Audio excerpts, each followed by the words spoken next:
บรรยากาศตอนเช้าพี่น้องมาส่งติ๊บหน่อยลอยลีลาอยู่โรงเรียนเด็กๆยังบ่ทันมาจ้าหากันมา2-3 คนลูกเขาก็ยังบ่ทันกินรถขายกับเขาก็ยังบ่ทันมาห้างที่เคยกินก็บ่ทันเปิด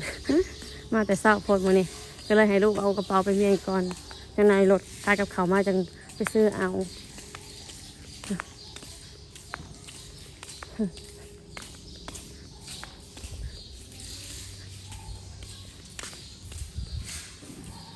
ยังไม่มีคนเลยก็มีอยู่ปอได้ก็มีป.2อันนี้ป.1ขึ้นป.3เนาะอนุบาลก็เก็บขึ้นป.1เป็นปะน้ำทิพย์จะได้ขึ้นอยู่ว่าห้องวะ รถกับกี่กายได้มาห้องเฮียนนะนั่งถ่ายอยู่นี่แหละพี่น้องตะทิพย์นั่งไปลินใส่เลยนั่งเอาไปลินใส่เลย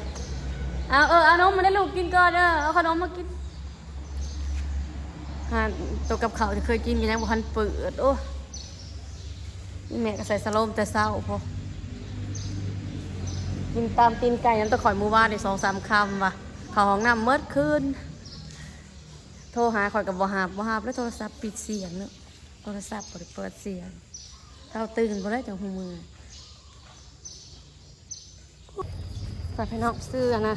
ข้าวต้มตัวมินไปซื้ออยู่ห้างเมื่อวานนี้มาให้แม่กินยังบ่ได้ก็เลยซื้อข้าวต้มมาให้จ้าถุง40 บาทพี่น้องข้าวต้มมือซื้อบริษัทยังได้นี่กินได้ไหมบริกินข้าวเนาะเนี่ยโต๊ะบอกกินข้าวผู้จักอยู่เป็นตำตัวเองบริเป็นตำผู้อื่นพี่น้องเลยไปกินตำตะข่อยแล้วบริกินข้าวกระเพาะขึ้นเจ็บท้องบานี่เมื่อยที่เพิ่นขี่ลายมันนี่ฮะใส่สโลมอีกจังน้อยพอเลยพอสิไปอาบน้ำเปิดห้างคลายมักต้องก่อนพอสิไปอาบน้ำคลายมักต้องให้เพิ่นก่อนป้าให้เพิ่นกินนี่แหละซื้อข้าวต้มมาให้กินละคอยก็แล่นไปซื้อกับข้าวให้ลูกแล้วก็โง่ไปให้ลูกอีกห้านค้าประจำกับบริเปิดได้ข้าวร้านหนาขั่วหมักเซเวอร์ขั่วปลาหมึกกันดิกับหนึ่ง60 บาทพี่น้องเอาไปให้ทิพย์น้อยรอลีลากับเควินกินน้ำกันมันกองใหญ่อยู่แม่ก็ได้ปั่นอะโวคาโดจอกนึงแล้วก็ได้ขนมข้าวต้มเวียดไหม2 ก้อน2 อันแต่ว่ายังบ่ทันกินป้าเป็นในลังตู้เดี๋ยวอาบน้ำมายังเรียบร้อยเขาจังสิมากินเด้อพอสิอาบน้ำเราเปิดห้างให้แม่ก็ได้พี่น้องเด้อทักทายสบายดีตอนเช้าเด้อพี่น้องเด้อสบายดีมาทุกคนเด้อมาพบกับช่องมิ้นอินดี้จ้ามาเปิดห้างให้แม่พี่น้องเด้อ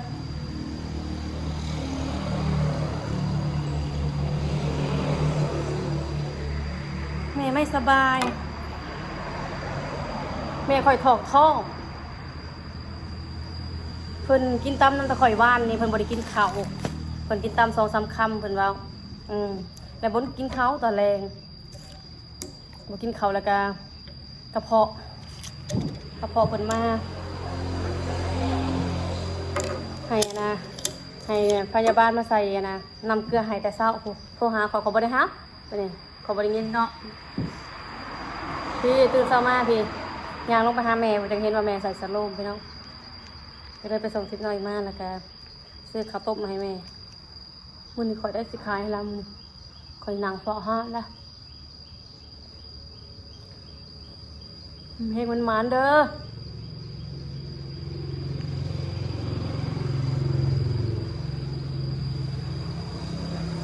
ทากันแดดไปน้องลืมทากันแดดเด้อ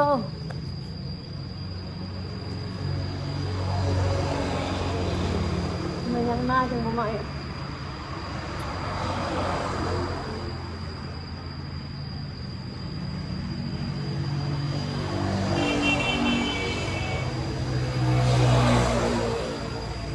ไปส่งทีมน้อยนะแต่6 โมง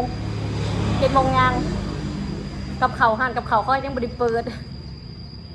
พอก็เลยไปตลาดไปซื้อข้าวต้มให้แม่แล้วก็ซื้อของกินมาให้ลูกเลย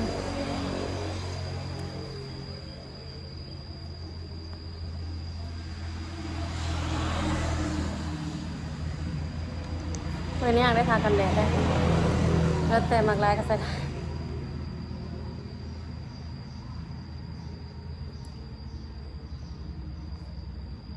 น้ำปั่นอะโวคาโดพี่น้องซื้อน้ำปั่นอะโวคาโดจอกหนึ่งคอยมีแหวนอีกอันหนึ่งเลย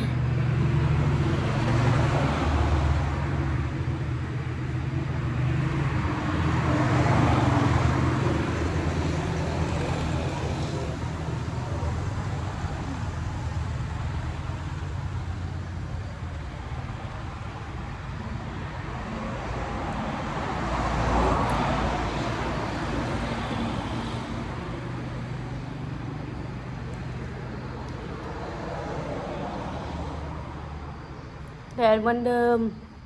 เพิ่มเติมคือมื้อนี้คอยมาขายมันแดดเหมือนเดิมพี่น้อง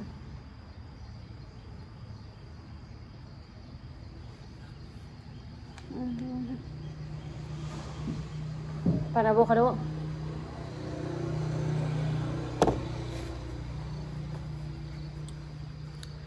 นางจอยคอยขายอย่างอีกแล้วมักต้องเขายังไม่ได้ขายไม่เท่านี้ก็ใส่สโลมได้หลาอ่ะฮะพี่น้องสบายดีพี่น้องพอดีนางจอยเพิ่นมาขายนะกิโลคันนี้นะพอดีซื้อซอยเพิ่นอยู่นี่จักโตหลานี่ซาวบ่ไปคนผู้เดียวโอ้ระวังเด้อย่านเลยมื้อหาน้ำไม้มาต้มหน่อยเด้อฮะจะได้หนอกขาวดิละ30บ่รุดบ่รุดนะมิบัดอีเมพันรุดให้พี่น้องบัดอีเมพันรุดให้บัดคอยพันรุดให้แต่ไรก็2,500เด้อพี่น้องเด้อเดี๋ยวจะเอาเงินไหนนะอันจอยนางทานได้ละเด้อซื้อซอยเพิ่นพี่น้องเลยพอได้ขั่วคอยก็มักแม่ก็ได้ซื้อซอยเข็มหน่อค่ะเอ้ยมักยุ่นหน่อไม้งามนี่เนาะเข็มหน่อเคี้ยวเลยมันพอบ้านใจล่ะซื้อซอยเพิ่นเด้ออ่ะ25ฟาดโอ้ยดูละหามาขายหามาแล้วหน่อไม้กันมากองขายน้ำแม่เอ้ยนี่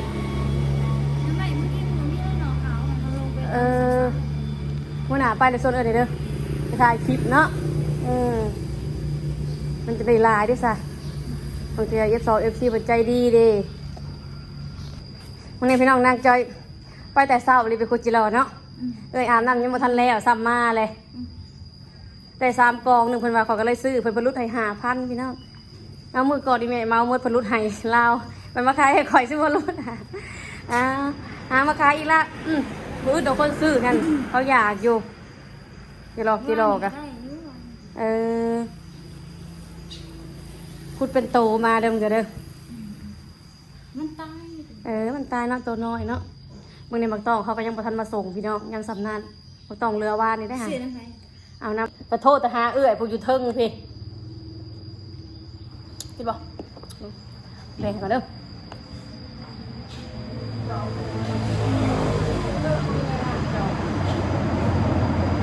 ซื้อมือเศร้านี่แหละเพื่อกระแสจะยิ้มขึ้นให้กระดูกเลยสดต่อฮะเอากระถ่ายวิดีโอนี่นั่นแหละพอถ่ายวิดีโอกันเสียดยังกับบริษัทงานคลิปก็เห็นนะเฮามันบ่ดังคือเพิ่นเนาะเพิ่นเป็นคนดังเห็นได้ครับเฮาคนดังคือเพิ่นยังใคร FC หัก FC แพงยังใครพอสิได้ปังปนังใจกินไปลองกินบ่หมดบ่แม่นเงินเด้พอหากจับมันกินนี่มาแต่ตลาดแล้วก็แซ่ตู้เย็นมีแล้วก็ไปหาอาบน้ำแล้วก็มานั่งทาหน้านี่ไลฟ์สด FC เบิ่งนี่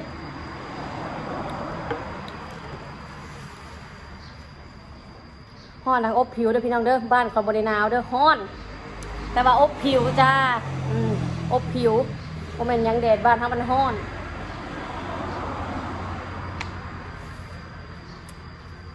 แล้วไม่น่าจะงานมีบ่กับปูล่ะเอากับปูมาขายได้มั้ยตามหมักตองนี่มื้อหน้าเจ้าบ่ได้ไปใส่กับถ่ายคลิปนำเอื้อยเจอ FC เจ้าผู้ติดตามเอื้อยเด้เพิ่นอยากเห็นคลิปเจ้าเด้มาลินน้ำเอื้อยถ่ายคลิปน้ำเอื้อยมาโลดมียังกะ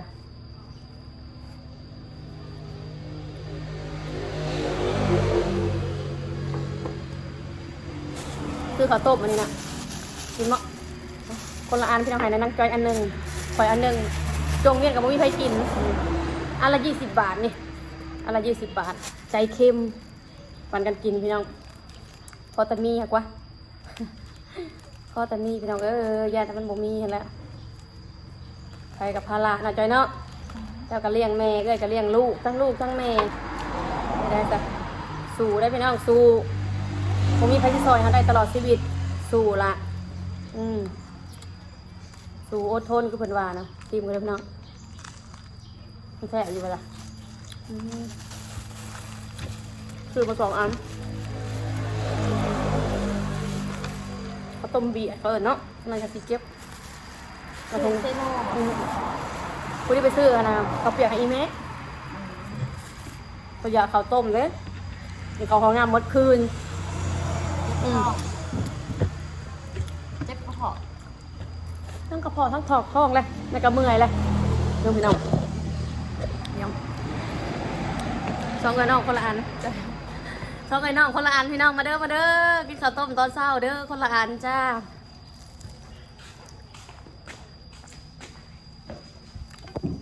มันหมักบีถึงงามนะแต่มันมีหมักแตกเลยที่จะหมักงามอันนี้เขาพาดเอาอันนั้นมันเกาะมันมีหมักแตกก็เอาทงยางห่อไม่ต้อง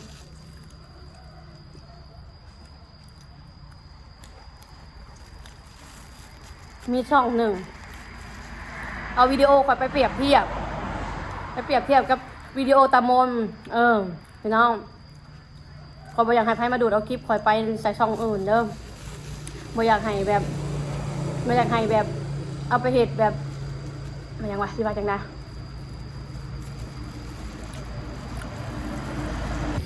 ได้พี่น้องเราเคยผสมหมกต้องแล้วเอาลงมันเหี่ยมึงไปเก็บให้ก่อนมันต้องเหี่ยฟากทางพี่น้องผมใส่เลยต้องคูลงมากเดียวมันไหลออกจากกระตามันนี่พี่น้องฮานนี่ฮานมิ้นนี่นั่นแม่มิ้นนี่สุดยกายตะกามาซื้อซอยได้จะเด้อ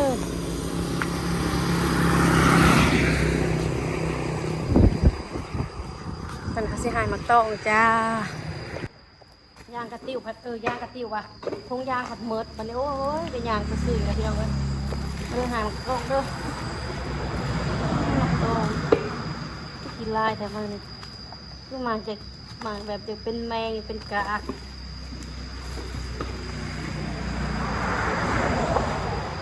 จะหายมักต้องพี่น้องไปซื้อถุงยางก็ได้แป๊บนึงเด้อ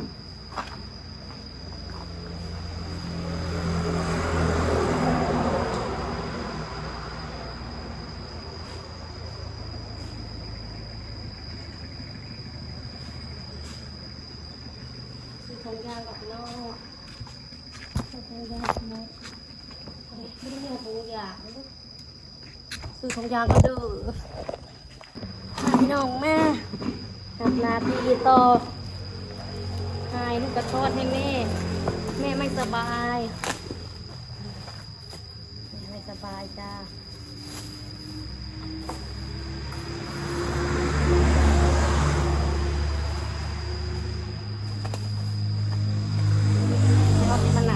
มันจะได้ยัดคงกระเทกระเป๋าทน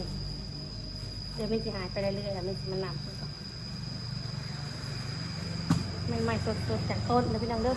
ทากระปิดมาใหม่ๆเลยนะเรื่องคือสมัครต้องหวานตัวนี้พี่น้อง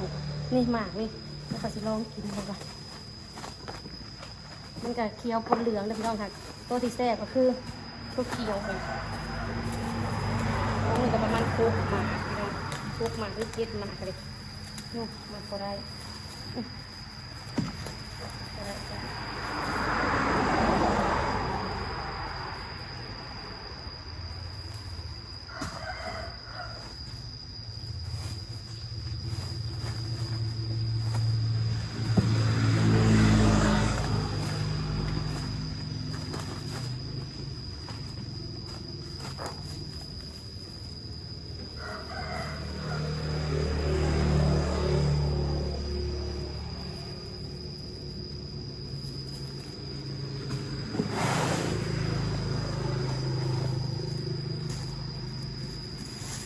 หายแล้วล่ะพี่น้องเอ้ยฝากกดไลค์กดแชร์กดคอมเมนต์ช่องมินอีดีนี่เด้อขอบใจหลายๆที่เข้ามาติดตามเมื่อยพี่น้องเมื่อย